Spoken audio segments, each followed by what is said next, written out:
Hello to all the chemist, this is Ana Kaushik. सो आज हम start करने वाले हैं जीओसी। इससे पहले मैंने जीओसी सिर्फ क्रेडन में थोड़ा बहुत पढ़ाया है, पर्टिकुलरली मैंने आपको जीओसी नहीं करवाया है। अब इतना टाइम नहीं है कि हम जीओसी पूरा पढ़े, और ट्रूली मैं बोलती हूँ कि मैं जीओसी को कंसेप्ट वाइज पढ़ने पे बिलीव भी नहीं करती हूँ।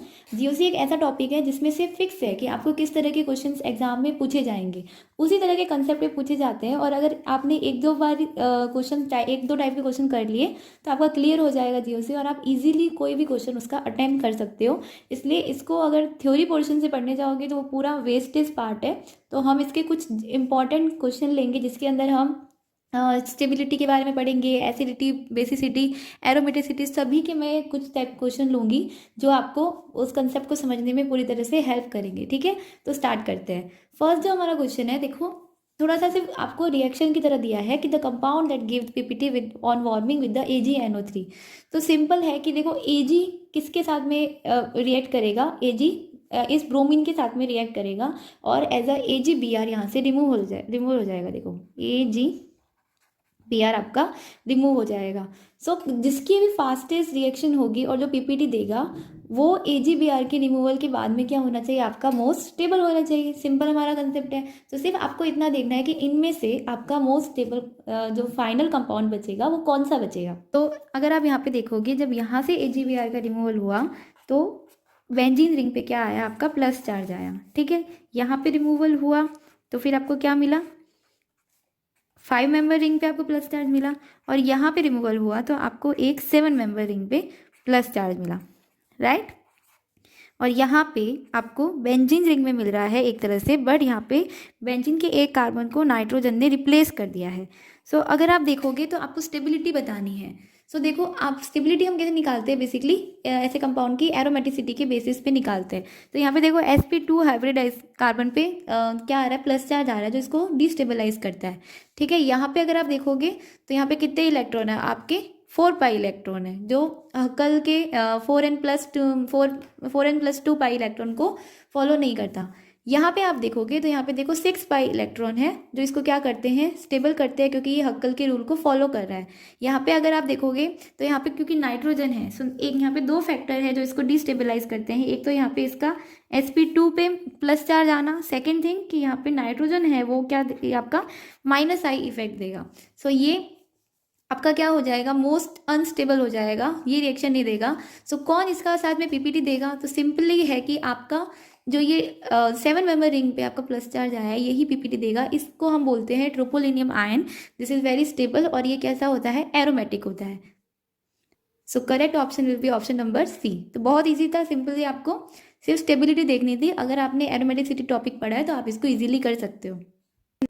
नेक्स्ट टाइप ऑफ जो क्वेश्चन वो पूछता है वो मेनली एक सॉल्वोलाइसिस से पूछता है। तो देखो, सबसे पहले आपको ये पता करना होगा कि सॉल्वोलाइसिस होता क्या है।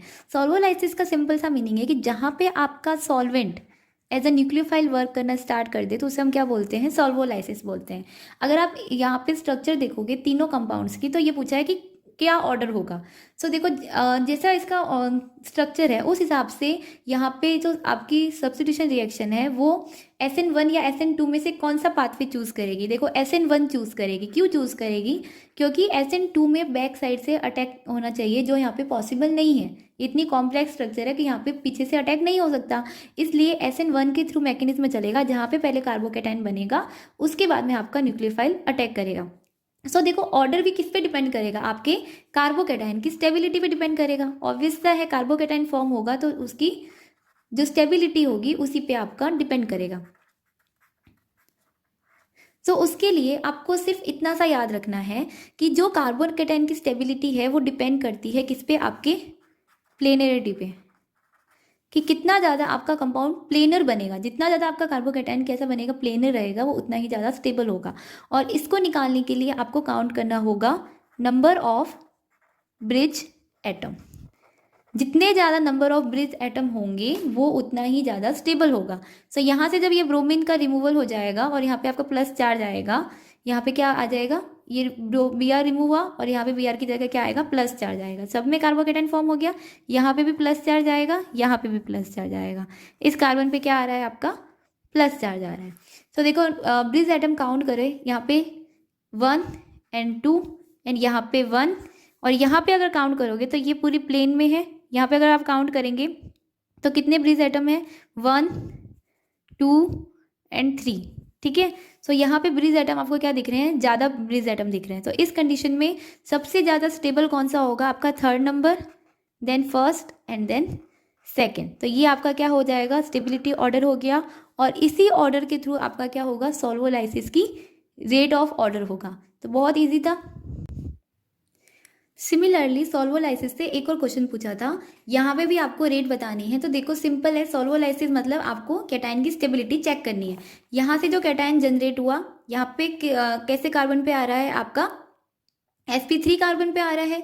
यहाँ पे आपका sp2 यानी डबल बॉन्ड पे आपका प्लस चार्ज आ रहा है। और अगर आप थर्ड कंपाउंड में देखोगे तो यहाँ पे देखो ऑक्सीजन के लोन पेयर है, वो बैक साइड से अटैक करके यहाँ से आयोडीन को रिमूव करके कुछ इस तरह की डबल साइक्लिक स्ट्रक्चर बनाते हैं। तो ये मोस्ट स्टेबल हो रहा है, ऑब्वियस है ना, इंट्रामोलिकुलर न्यूक्लियोफिलिक सब्स्टिट्यूशन रिएक्शन चल रही है, इसलिए क्या हो जाएगा, मोस्ट स्टेबल हो जाएगा। ऑर्डर क्या क्या होगा इसका, थर्ड में सबसे ज़्यादा, उसके बाद में फर्स्ट में, क्योंकि यहाँ पे डबल बॉन्ड पे आ रहा है जो कम स्टेबल है, इसलिए C, A and then B. This will be your final answer.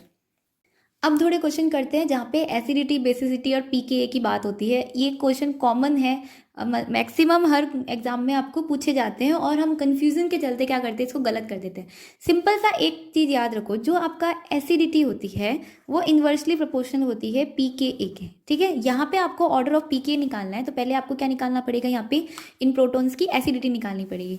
Acidity then mean कि वो प्रोटॉन कितना ईजिली यहाँ से रिमूव हो सकता है, ठीक है। तो ये किस पे डिपेंड करेगा, इसके एनवायरनमेंट पे। तो अगर आप जैसे कि सेकंड नंबर ऑप्शन चेकआउट करो, यहाँ पे आप देखोगे तो देखो पहली बात कि हाइड्रोजन कहाँ से अटैच हुए, सीधा नाइट्रोजन से, एक इलेक्ट्रोनेगेटिव एटम के साथ में अटैच है। यहाँ पे क्या हो जाएगा, बॉन्ड की इलेक्ट्रॉन किसकी साइड रहेंगे, थोड़े नाइट्रोजन की साइड रहेंगे। वैसे भी हाइड्रोजन क्या हो गया, लूजली बाउंडेड हो गया। सेकेंड यहाँ पे आपका सी है, सी क्या है, आपका इलेक्ट्रॉन विड्रॉइंग ग्रुप है, ठीक है। Electron withdrawing and donating group तो आपको पता ही होंगे। तो यहाँ पे क्या हो जाएगा, ये इलेक्ट्रॉन और इससे क्या करेगा, अट्रैक्ट करेगा। तो ये बहुत इजीली क्या कर देगा, ये प्रोटॉन रिमूव हो जाएगा। इसकी मतलब ये होगा कि बस जल्दी जल्दी तो जा यहाँ से। तो उस कंडीशन में क्या हो जाएगा, आपका मोस्ट एसिडिटी तो किसकी होगी, ऑप्शन नंबर बी की। अब बात करते हैं ऑप्शन नंबर ए एंड सी की। यहाँ पे देखो, यहाँ पे जो प्रोटॉन यहाँ पे रिमूव होगा तो वो क्या करेगा, यहाँ पे अगर मान लो ये प्रोटॉन रिमूव हो गया और यहाँ पे नेगेटिव चार्ज आ गया, तो ये नेगेटिव चार्ज कहाँ रहेगा, आपका इस डबल बॉन्ड पे शिफ्ट होगा, ठीक है। इसी तरह से नाइट्रोजन के लोन पर भी क्या है, ऑक्सीजन के साथ में कॉन्जुगेशन में है। तो यहाँ पे आपको क्या देखने को मिल रहा है, क्रॉस कॉन्जुगेशन देखने को मिल रहा है, राइट, क्रॉस कॉन्जुगेशन देखने को मिल रहा है। और यहाँ पे आप देखोगे तो यहाँ पे अगर नेगेटिव चार्ज आएगा तो वो क्या रहेगा, एक फिक्स रह जाएगा।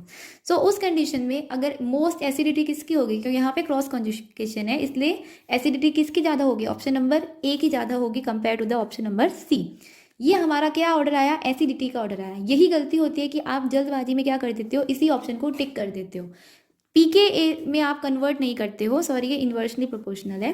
पीके में कन्वर्ट करने के लिए आपको इसका जस्ट इन्वर्ट करना पड़ेगा। तो ऑप्शन करेक्ट क्या होगा, C, then A and then B. This will be your final answer. Next जो क्वेश्चन है वो हमारा बेसिसिटी से रिलेटेड।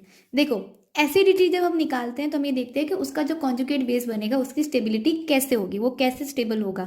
यही हम जब बेसिसिटी निकालते हैं तो हम ये निकालते हैं कि अगर आपने अपने कॉन्जुगेटेड जो बेस है उसका क्या बनाया, एसिड बनाया, ठीक है। यहाँ पे हमने अपने प्रोटोनेशन किया तो उसकी स्टेबिलिटी क्या होगी, ठीक है। वो कितनी ईजिली प्रोटोन को क्या करेगा, अपनी साइड में ऐड करेगा, कितनी इजीली प्रोटॉन लेगा, वो उसकी क्या हो जाएगी, बेसिसिटी हो जाएगी।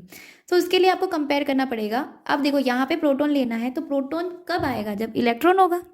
प्रोटॉन को किससे मतलब है, इलेक्ट्रॉन से मतलब है। अब इलेक्ट्रॉन वो कहीं से भी दो, तो आपको ये देखना है कि इलेक्ट्रॉन जो आपका नेगेटिव चार्ज है वो कितना ज़्यादा स्टेबलाइज है, कितना ज़्यादा स्टेबल रहेगा, वो उतना ही इजीली क्या ले लेगा, इलेक्ट्रॉन ले लेगा। और यही अगर इलेक्ट्रॉन आपके घूम रहे हैं, ठीक है, आपके प्रोटॉन को मिल ही नहीं रहे, तो फिर वो कहाँ से उसको लेगा, ठीक है। तो हम इसी कंसेप्ट को लेके चलेंगे। जैसे कि आप यहाँ पे देखोगे O पे नेगेटिव चार्ज है, ये क्या करेगा, कॉन्जुगेशन के थ्रू किस पे आएगा, आपके NO2 पे आएगा। सो यहाँ पे देखो NO2 एक तो ऑक्सीजन की नियरेस्ट है, तो इसने क्या लगाया, एक तो माइनस आई लगाया, दूसरा इलेक्ट्रॉन का मूवमेंट हुआ तो एक माइनस M भी लगाया। थर्ड आप देखो तो आपको पता होगा बेसिक रेजोनेटिक स्ट्रक्चर के थ्रू कि जब हम नेगेटिव चार्ज का डीलोकेलाइजेशन करवाते हैं रिंग में तो ये किस पे आता है, ऑर्थो और पैरा पे आता है, पर कभी भी मेटा पे नहीं आता। तो आपका NO2 कहाँ लगा हुआ है, मेटा पे लगा हुआ है, तो इससे इसका कोई NO2 का कोई इफेक्ट नहीं होगा। ऑप्शन नंबर सी देखोगे तो यहाँ पे देखो घूम के NO2 पे तो आएगा, पैरा पे तो आएगा ही, तो कौन सा चार्ज लग रहा है, -m इफेक्ट तो लग रहा है, बट -I नहीं लग रहा। क्यों? क्योंकि हमें पता है कि जो इंडक्टिव इफेक्ट होता है वो बॉन्ड के साथ में कम होता जा रहा है। मतलब एक जो कार्बन चेंज होती है ना, तो नियरेस्ट कार्बन सबसे ज़्यादा -I या +I को फील करता है, और जैसे जैसे आप दूर जाओगे उसका इफेक्ट कम होता जाएगा। सो यहाँ पे कौन सा सिर्फ फैक्टर लग रहा है, यहाँ पे -m लग रहा है। सो अगर आप देखोगे कि यहाँ पे सबसे ज़्यादा इलेक्ट्रॉन घूम रहे हैं, 2 इफेक्ट लग रहे हैं, तो यहाँ पे प्रोटोनेटेड नहीं हो सकता। सबसे इजीली कहाँ पे प्रोटोनेटेड हो सकता है, यहाँ पे, क्योंकि यहाँ पे क्या है, मेटा पे है। इसलिए option number B and then option number C and then option number A, this will be your final answer. Okay, next question देखो, ये भी हमारा बेसिसिटी वाला क्वेश्चन ही है। थोड़ा सा समझने वाली चीज़ें, देखो समझ गए एक बारी तो फिर कोई दिक्कत नहीं है। यहाँ पे देखो, फर्स्ट बेसिसिटी मैंने आपको क्लियर बताया कि बेसिसिटी दैट मीन कि आपको नेगेटिव चार्ज की स्टेबिलिटी देखनी है, कि नेगेटिव चार्ज अगर आपका स्टेबल है, अगर आपके नेगेटिव चार्ज एक जगह आ रहा है, जितनी बार जितना ज़्यादा आएगा उतना ही वो क्या लेगा, प्रोटॉन को ले लेगा। तो सिंपल है कि अगर आप फर्स्ट स्ट्रक्चर देखोगे तो यहाँ पे देखो, यहाँ पे अगर आप देखोगे तो एक नाइट्रोजन के ऊपर क्या आएगा, इसकी रेजोनेटिक स्ट्रक्चर बनाओगे तो कुछ इस तरह की बनेगी। यहाँ पे NH और ये आपके नाइट्रोजन पे क्या आया, नेगेटिव चार्ज आया। तो नाइट्रोजन पे क्या आ रहा है, नेगेटिव चार्ज आ रहा है, इसलिए दैट मीन कि थोड़ा तो बेसिक है, ठीक है। सेकंड यहाँ पे देखोगे तो यहाँ पे देखो ये नाइट्रोजन के लोन पे यहाँ पे शिफ्ट हुए, यहाँ पे क्या आया, नेगेटिव चार्ज आया, ठीक है। तो इसकी कितनी रेजोनेटिक स्ट्रक्चर बनेगी, एक तो ये हुई आपकी रेजोनेटिक स्ट्रक्चर, एक सेकंड आप इसकी बनाओगे जिसके अंदर यहाँ पे नाइट्रोजन के ऊपर क्या होगा, नेगेटिव एंड पॉजिटिव होगा। तो यहाँ पे इसकी कितनी बन गई, 2 रेजोनेटिक स्ट्रक्चर इसकी यहाँ पे बनेगी, ठीक है। ये थोड़ा सा मेरा गड़बड़ बन गया, तो यहाँ पे सॉरी, यहाँ पे ये सिंगल बॉन्ड, ये नेगेटिव चार्ज, ये डबल बॉन्ड, ये पॉजिटिव चार्ज। तो यहाँ पे इसकी टोटल कितनी टाइप की स्ट्रक्चर बनेगी, 2 रेजोनेटिक स्ट्रक्चर आपको देखने को मिलेगी। थर्ड जब आप ऑप्शन देखोगे तो यहाँ पे देखो ये नाइट्रोजन के इलेक्ट्रॉन भी इसके साथ में क्या यहाँ पे क्या करेंगे, इलेक्ट्रॉन को नेगेटिव चार्ज को नाइट्रोजन पे शिफ्ट करेंगे, और इस नाइट्रोजन के भी इस नाइट्रोजन पे इलेक्ट्रॉन को शिफ्ट करेंगे। सो देखो यहाँ पे हाईएस्ट इलेक्ट्रॉन अवेलेबिलिटी हो रही है इस आपके नाइट्रोजन पे। तो यहाँ पे अगर आप इसकी रेजोनेटिक स्ट्रक्चर बनाओगे तो 3 इसकी रेजोनेटिक स्ट्रक्चर फॉर्म होगी।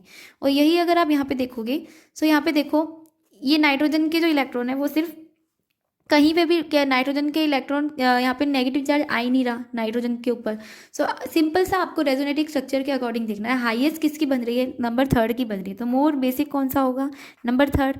देन उसके बाद में यहाँ पे इसकी 2 बन रही है इसलिए सेकेंड नंबर, उसके बाद में आपका फर्स्ट नंबर, क्योंकि इसकी भी यहाँ पे भी क्या आ रहा है, नाइट्रोजन पे नेगेटिव चार्ज आ रहा है, इसलिए यहाँ पे first number and then fourth number जिसके ऊपर नाइट्रोजन पर नेगेटिव चार्ज आता ही नहीं है, ठीक है। तो ये हुआ आपका सिंपल कि आपका कितना ज़्यादा नेगेटिव चार्ज अवेलेबल हुआ, जितना ज़्यादा नेगेटिव चार्ज अवेलेबल हो रहा है एक लोकेशन पे, वहाँ पे इजीली हाइड्रोजन आ सकता है, और वो उतना ही क्या हो जाएगा, उसकी बेसिसिटी इंक्रीज हो जाएगी। नेक्स्ट देखो, यहाँ पे आपको एसिडिटी ऑर्डर निकालना है। तो देखो एसिडिटी का मीनिंग सिंपल उसका अपोजिट कर लो। बेसिसिटी में क्या होता है कि एक साइड पे आपका कितना ज़्यादा नेगेटिव चार्ज अवेलेबल है। एसिडिटी में क्या हो जाएगा, वो नेगेटिव चार्ज जितना ज़्यादा डिलोकलाइज होगा, जितना ज़्यादा वो कॉन्जुगेशन में होगा, उतना ही वो क्या हो जाएगा, एसिडिटी इंक्रीज हो जाएगी। तो यहाँ पे अगर आप फर्स्ट ऑप्शन में देखो, अगर मैं यहाँ पे इस प्रोटॉन को रिमूव करूँ और यहाँ पे आपका नेगेटिव चार्ज आएगा, तो ये दोनों ऑक्सीजन के साथ में क्या हो सकता है, डिलोकलाइज हो सकता है। सेकेंड ऑप्शन में अगर आप देखोगे तो जो आपके साथ में बेंजीन रिंग अटैच हो गई है, फिनाइल रिंग अटैच हो गई है, फिनाइल रिंग के इलेक्ट्रॉन क्या करेंगे, कॉन्जुगेट हो जाएंगे आपके कार्बोनिल के साथ में। इस कंडीशन में अगर आप यहाँ पे एक बेस फॉर्म करोगे तो ये कैसा हो जाएगा, ये लोकलाइज हो जाएगा। क्यों, क्योंकि डिलोकलाइजेशन में तो आपके फिनाइल के चले गए, तो ये किसके साथ में डिलोकलाइज हो, तो ये क्या हो जाएगा, इसकी एसिडिटी क्या हो जाएगी, सबसे कम हो जाएगी, क्योंकि ये कॉन्जुगेशन में नहीं जा रहा, ठीक है। थर्ड ऑप्शन अगर आप देखोगे तो यहाँ पे देखो, जब यहाँ से प्रोटॉन का रिमूवल हुआ, यहाँ पे नेगेटिव चार्ज आया, यहाँ पे डबल बॉन्ड गया, फिर ये इस इलेक्ट्रॉन के यहाँ पे शिफ्ट हो रहा है, इसी तरह से यहाँ पे भी कॉन्जुगेशन हो रहा है। तो यहाँ पे तो बहुत ही हाईएस्ट आपको क्या देखने को मिल रहा है, डिलोकलाइजेशन और कॉन्जुगेशन देखने को मिल रहा है। सो ऑर्डर क्या हो जाएगा आपका, C then A and then आपका B, this will be your answer. Next question में देखो, यहाँ पे आपको एसिडिटी ऑर्डर ही निकालना है। सो देखो, जब आप एसिडिटी ऑर्डर के लिए यहाँ से प्रोटॉन का रिमूवल करोगे, ठीक है, तो सिंपल हमारा पहले हमें अपना कॉन्जुगेट बेस बनाना है, ठीक है। कॉन्जुगेट बेस बनने के बाद में देखो, सबके कॉन्जुगेट बेस बने, सेकंड नंबर ऑप्शन देखो कि यहाँ पे क्या है, आपके 4 पाई इलेक्ट्रॉन है, एरोमेटिक नहीं है, इसलिए क्या हो जाएगा आपका लीस्ट स्टेबल हो जाएगा। ये आपका नेगेटिव चार्ज स्टेबल ही नहीं है, ठीक है। अगर स्टेबल एसिडिटी दैट मीन कि हमें हमारा नेगेटिव चार्ज को मोस्ट स्टेबल करना है, यहाँ पे ये लीस्ट स्टेबल है। फर्स्ट ऑप्शन देखोगे तो देखो जो नेगेटिव चार्ज आएगा यहाँ पे सारे CH3 लगे हुए, मतलब इतने सारे इलेक्ट्रॉन विड्रॉइंग ग्रुप है जो इसको -I के थ्रू इतना ज़्यादा स्टेबल कर देंगे कि ये नेगेटिव चार्ज यहाँ पे ठहरेगा ही नहीं, है ना। ये सब इनके साथ में स्टेबल हो जाएगा। थर्ड ऑप्शन में देखोगे रिंग के साथ में कॉन्जुगेशन में होगा, एरोमेटिसिटी होगी, तो उस कंडीशन में ये थोड़ा सा क्या हो जाएगा, बेसिक तो होगा, बट आपका compare to the first option ये थोड़ा लेस बेसिक होगा, क्योंकि यहाँ पे बहुत सारे इलेक्ट्रॉन विड्रॉइंग ग्रुप लगे हुए हैं। सो उस कंडीशन में आपका एसिडिटी ऑर्डर क्या हो जाएगा, option number A, then option number C and then option number B. और क्वेश्चन देखो, अब यहाँ पे आपको pKa का निकालना है। तो देखो pKa सिंपल हमारा एसिडिटी के इन्वर्सली प्रोपोर्शनल होती है। पहले हम क्या निकालेंगे, एसिडिटी। तो देखो फर्स्ट जो आपका ऑप्शन है, फर्स्ट में देखो यहाँ से अगर मैं प्रोटॉन का रिमूवल करूंगी तो नाइट्रोजन पे क्या आया, नेगेटिव चार्ज आया। Nitrogen is more electronegative than the carbon atom, ठीक है। सेकेंड जो ऑप्शन देखोगे, यहाँ से जब प्रोटॉन का रिमूवल हुआ नेगेटिव चार्ज आया और यहाँ पे प्लस फर्स्ट पॉइंट कि ये कैसा बन गया, 6 इलेक्ट्रॉन सिस्टम एरोमेटिक हो गया। साथ में इतने सारे इलेक्ट्रॉन विड्रॉइंग ग्रुप है जो इसको क्या कर देंगे, बहुत ज़्यादा स्टेबल कर देंगे। तो हमें पता है जितना ज़्यादा आपका नेगेटिव चार्ज क्या हो जाएगा, स्टेबल हो जाएगा, वो उतना ही क्या हो जाएगा, एसिडिक हो जाएगा। तो एसिडिटी में सबसे हाईएस्ट तो कौन सा रहेगा, आपका ऑप्शन नंबर बी, ठीक है। और थर्ड जो आपका है, यहाँ पे अगर आप देखोगे कि यहाँ पे जो आपका स्ट्रक्चर बना, यहाँ पे कार्बन एटम पे क्या आ रहा है, नेगेटिव चार्ज आ रहा है। तो देखो इतना तो हमें पता है कि ऑप्शन नंबर बी आपका मोस्ट एसिडिक होगा। अब नाइट्रोजन या कार्बन में से कौन नेगेटिव को ज़्यादा स्टेबलाइज करेगा, ऑब्वियस कि आपका नाइट्रोजन एटम ज़्यादा स्टेबलाइज करेगा क्योंकि ज़्यादा इलेक्ट्रोनेगेटिव है। तो इस कंडीशन में आपका सेकेंड एसिडिटी ऑर्डर किसका हुआ, option number A and then आपका ऑप्शन नंबर सी। अब ये हमारा क्या आया, एसिडिटी ऑर्डर। हमें क्या पूछा है, pKa वैल्यू का ऑर्डर पूछा है, तो ये हो जाएगा सी, देन ए एंड देन आपका बी। एक और देखो pKa वैल्यू का, इतने सारे क्वेश्चन मैं आपको करवा रही हूँ सारे प्रीवियस ईयर कि आपका बिल्कुल कंसेप्ट ही क्लियर हो जाए। pKa वाला बेसिसिटी और एसिडिटी वाले में कंफ्यूज होना ही मत, ठीक है। देखो सिंपल है कि यहाँ पे जो आपका pH है, फिनाइल रिंग है एक है, यहाँ पे आपके 2 फिनाइल रिंग है, यहाँ पे आपका आइसोप्रोपाइल है।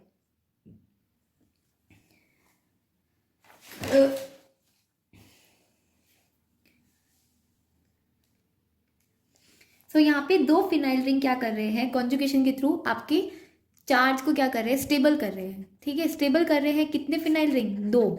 यहाँ पे एक रिंग स्टेबल कर रहा है और यहाँ पे सिर्फ आइसोप्रोपाइल स्टेबल कर रहा है। तो जितना ज़्यादा स्टेबल होगा उतना ही वो क्या होगा, आपका एसिडिक होगा। तो मोर एसिडिक कौन सा हुआ आपका, third, then 1 and then second number पर पूछा क्या है आपको, pKa वैल्यू। तो pKa क्या हो जाएगा आपका, second, then 1 and then third. तो ये हुआ आपका pKa का ऑर्डर। तो इतना तो आप समझ गए होंगे कि एसिडिटी, बेसिसिटी और pKa वैल्यू कैसे निकालते हैं। सिंपल आपको नेगेटिव चार्ज की स्टेबिलिटी वाला ध्यान देना है। और बहुत क्वेश्चन मैंने आपको करवाए हैं और बहुत सारे क्वेश्चन पूछे जाते हैं, ठीक है। अब हम थोड़े अलग टाइप ऑफ क्वेश्चन करते हैं, जहाँ पे देखो correct order of dissociation energy of CH bond पूछा है। तो देखो सिंपल सा आप इतना याद रखो, जो फर्स्ट ऑप्शन है यहाँ पे हम यहाँ से प्रोटॉन को रिमूव कर रहे हैं किससे, sp2 कार्बन से। यहाँ पे हम sp3 कार्बन से रिमूव कर रहे हैं और यहाँ पे हम sp कार्बन से रिमूव कर रहे हैं। तो देखो जैसे जैसे आपका s कैरेक्टर इंक्रीज होता है, मतलब sp में सबसे ज़्यादा s कैरेक्टर है 50%, ठीक है। जैसे जैसे s कैरेक्टर इंक्रीज होता है वैसे वैसे आपकी बॉन्ड लेंथ क्या होती है, बॉन्ड लेंथ डिक्रीज होती है, राइट। ये तो सबको पता है। और जितनी ज़्यादा कम बॉन्ड लेंथ होगी उतना ही उसकी डिसोसिएशन एनर्जी क्या होगी, हाईएस्ट होगी। ऑब्वियस है ना, वो जितना ज़्यादा पास में होगा उसको एब्स्ट्रैक्ट करना उतना ही ज़्यादा डिफिकल्ट हो जाएगा। तो आपका जो ऑर्डर हो जाएगा वो क्या हो जाएगा, थर्ड, देन आपका फर्स्ट एंड देन आपका सेकेंड। तो this will be your answer. Next question में आपको पूछा है स्टेबिलिटी ऑफ कार्बोकेटाइन। सो देखो सबसे पहले आपको ये देखना है कि कार्बोकेटाइन स्टेबल हो कैसे रहा है। यहाँ पे आप देखोगे कि ये जो कार्बोकेटाइन है इसके एडजेसेंट पे आपके क्या लगे हुए हैं, यहाँ पे CH3 CH3 CH2 ये सब लगा हुआ है, मतलब adjacent alpha hydrogen. That mean कि यहाँ पे ये किसके थ्रू स्टेबल हो रहा है, हाइपर कॉन्जुगेशन के थ्रू स्टेबल हो रहा है। सेकंड ऑप्शन देखो तो यहाँ पे आपका डबल बॉन्ड है, डबल बॉन्ड यहाँ पे शिफ्ट होकर इसको क्या दे सकता है, रेजोनेटिक स्ट्रक्चर दे सकता है। दैट मीन ये किसके थ्रू स्टेबल हो रहा है, आपका resonance.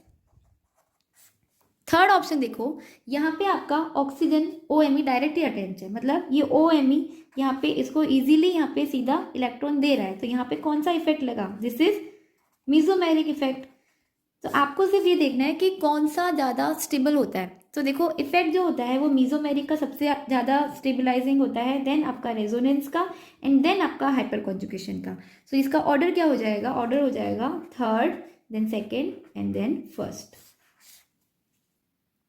Next type of question में आपको पूछा है ऑर्डर ऑफ साइक्लाइजेशन। तो देखो साइक्लाइजेशन जो यहाँ पे हो रहा है उसमें क्या हो रहा है कि ये जो ऑक्सीजन में नेगेटिव चार्ज है ये बैक साइड से अटैक करेगा और यहाँ से ब्रोमीन रिमूव हो जाएगा और एक रिंग फॉर्म हो जाएगी जिसको हम क्या बोलते हैं, इलेक्ट्रॉन फॉर्म होते हैं, वो बोलते हैं। ठीक है, अगर आप देखोगे कि आपका जो थर्ड ऑप्शन है यहाँ पे कितने मेंबर रिंग फॉर्म होगी, तो देखो यहाँ पे 1 2 3 4 5 एंड 6 मेंबर रिंग फॉर्म हो रही है। यहाँ पे 1 2 3 4 एंड 5 मेंबर रिंग फॉर्म हो रही है। यहाँ पे 1 2 3 एंड 4, तो देखो 4 मेंबर रिंग फॉर्म हुई, यहाँ पे 5 मेंबर रिंग फॉर्म हुई, यहाँ पे 6 मेंबर रिंग फॉर्म हुई।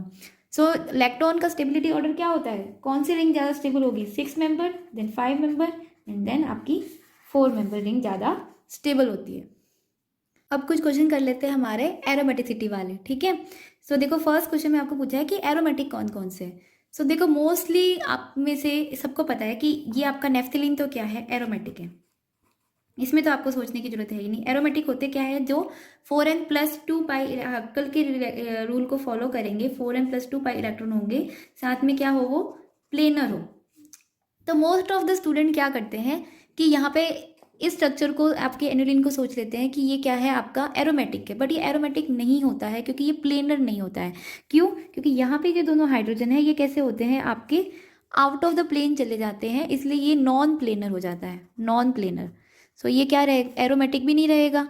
जबकि सेकेंड ऑप्शन देखोगे तो यहाँ पे दोनों आपके जो कार्बन एटम है यहाँ से ऑक्सीजन अटैच हो गया है जो आउट ऑफ द प्लेन है, पर जो पूरी रिंग है जहाँ पे इलेक्ट्रॉन है वो कहाँ चले गए, आपके प्लेन में चले गए। सो ये कैसा रहेगा, आपका प्लेनर रहेगा, और साथ में ये क्या रहेगा, आपका एरोमेटिक रहेगा। इसलिए एरोमेटिक कौन कौन से होंगे, B एंड C। आपका जो ऑप्शन A है वो एरोमेटिक नहीं है। ओके, नेक्स्ट क्वेश्चन देखो, इसमें आपको बताना है कि तीनों ही कंपाउंड कैसे है, होमो है, एरोमेटिक है, या एंटी है, या कैसे। तो देखो सिंपल सा इतना याद रखो कि यहाँ पे इलेक्ट्रॉन देखो आप कितने हैं, 4n+2 pi electron, 4n+2 pi electron follow कर रहा है। क्यों, क्योंकि यहाँ पे 2 2 4 और 5 6 6 पाई इलेक्ट्रॉन है यहाँ पे टोटल। तो ये कैसा है, हक्कल के रूल को तो फॉलो कर रहा है। पर जब यहाँ पे लोकलाइजेशन डीलोकलाइजेशन की बात करोगे तो यहाँ पे देखो ये जो आपका कार्बन सेंटर है, ठीक है, यहाँ पे ये कैसा है, आपका sp3 हाइब्रिडाइज है। सो सिर्फ इतना याद रखो, जिस आपको एरोमेटिक कंपाउंड में sp3 हाइब्रिडाइज एटम बीच में दिख जाता है, ठीक है, तो वो कैसा होता है, आपका होमो एरोमेटिक होता है। ठीक है, इतना तो याद रह जाएगा, बस इतने से आपको निकल जाएगा कि ये क्या है, होमो एरोमेटिक है। सेकेंड में आप देखो कि यहाँ पे कितने हैं, 4 पाई इलेक्ट्रॉन है, 2 और 2 4, 4 पाई इलेक्ट्रॉन है। दैट मीन कि ये कैसा है, आपका anti aromatic, right. 4 pi electron जो फॉलो करते हैं वो क्या होते हैं, एंटी होते हैं। और यही अगर आप यहाँ पे देखोगे तो यहाँ पे क्या है, आपका 2 पाई इलेक्ट्रॉन है, आपका क्या हो गया, एरोमेटिक। सिंपल है।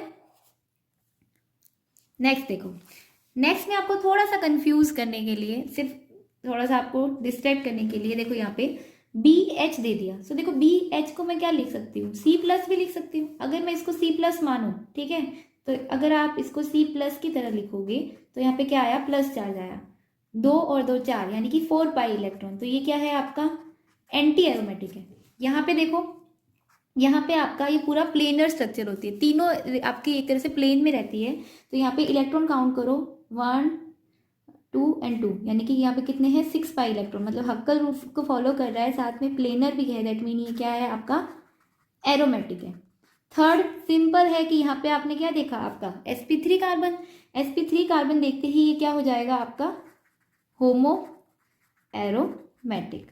यहाँ पे देखो, यहाँ पे इलेक्ट्रोनेगेटिविटी का फैक्टर है, तो यहाँ पे क्या आएगा, डेल्टा नेगेटिव, यहाँ पे क्या आया, डेल्टा पॉजिटिव। तो जब डेल्टा पॉजिटिव आया तो रिंग कुछ आपकी इस तरह की होगी।